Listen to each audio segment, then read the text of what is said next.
राधे राधे, आप सभी को राधे राधे भाइयों। हे खगमृग ही मधुकर श्रेणी, तुम देखी सीता मृग नयनी। मर्यादा पुरुषोत्तम भगवान श्री रामचंद्र जी लक्ष्मण जी के साथ सीता हरण के बाद जंगलों में भटकते हुए पशु पक्षियों से पूछ रहे हैं कि आप लोगों ने कहीं सीता को देखा है? मृगों समान आँखों वाली सीता को देखा है? किसी ने ले गया इधर उधर या कहीं भटकते हुए देखा? और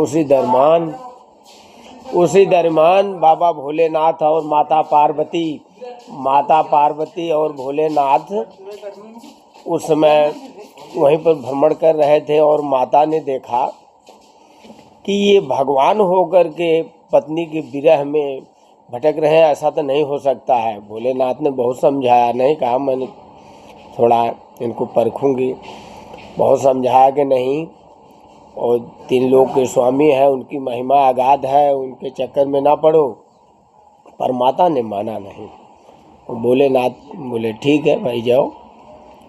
और माँ पार्वती चली गई माता सीता के वेश में कि आओ प्रभु आप कहाँ चले गए थे? मैं तो राम जी ने देखा है तो माँ पार्वती।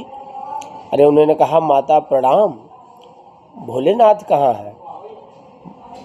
माता पार्वती लज्जित होकर के वापस चली जाती हैं और बाबा भोलेनाथ से संकोच बस कुछ कह नहीं पाती हैं भाई।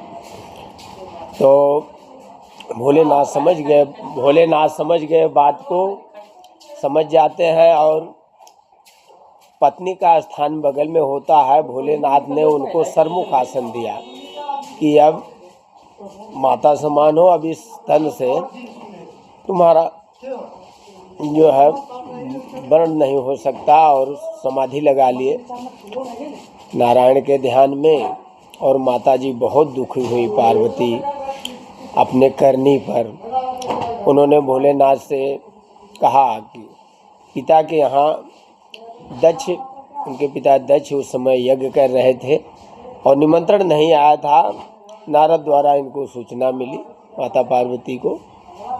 तो उन्होंने कहा ऐसा है, मैं थोड़ा दिन पिता के यहाँ चली जाती हूँ और वहाँ यज्ञ भी है, उसमें भी शामिल हो